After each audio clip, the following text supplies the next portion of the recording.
గురుగారు, పసుపు కలపని వంటకం అసంపూర్ణం అని ఒక మాట చెప్తారు. ఈ మాట వెనుక దాగి ఉన్న అంతరార్థం ఏంటి?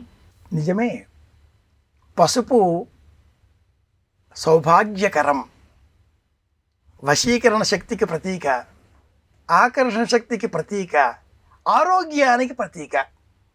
ఏ వంటకమైనా పసుపు వేయకపోతే అసంపూర్ణం అంటుంది శాస్త్రం.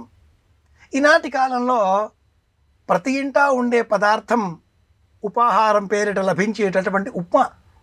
భోజనానికి ప్రతీకాత్మకంగా, ప్రత్యామ్నాయంగా, పరిహారంగా లభించే అంత ఉప్మా ముద్ద చూడగానే ఎవరైనా కూడా ముందు జడుచుకుంటారు. ఇది లోనికి వేశామా ఇంకా మనకు ఆహారం ఆకలి ఏమవుతుంది అంటూ బెంగ పెట్టేసుకుంటూ ఉంటారు. ఉప్మా చేసే సమయంలో కూడా అందులో పసుపు వేయాలి. ఇది ఆచారకాండ చెప్పేటటువంటి సత్యం, ధర్మ సూక్ష్మం. ఏ పదార్థమైనా ఒక్క పాయసం మినహాయించి దేంట్లోనైనా పసుపు వేయాలి.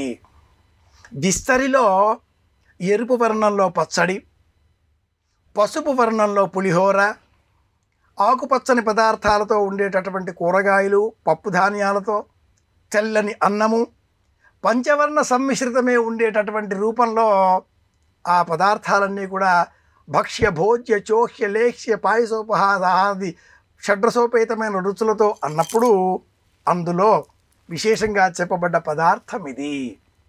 కనుక ధర్మాన్ని అనుసరించి పసుపు తప్పనిసరి.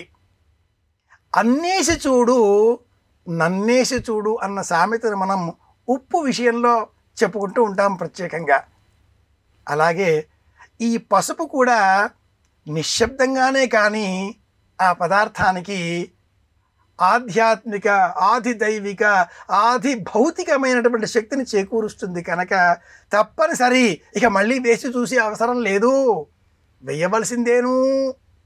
కనుక ఏ పదార్థంలోనైనా పసుపు వేయకపోతే అది అసంపూర్ణం అంటుంది శాస్త్రం. ఈనాటి ఆధునిక కాలంలో కొత్తగా పెళ్ళైన ఒక కోడలిని అత్తగారు కాఫీ పెట్టమ్మాయి అని అడగగా వంటింట్లోకి వెళ్ళిన ఆ కోడలు, అత్తగారండి కారం డబ్బా కనిపించట్లేదండి అని అడగగా అత్తగారు, నీవేం చేయక్కర్లేదులే నేను చేస్తాను అని చెప్పింది.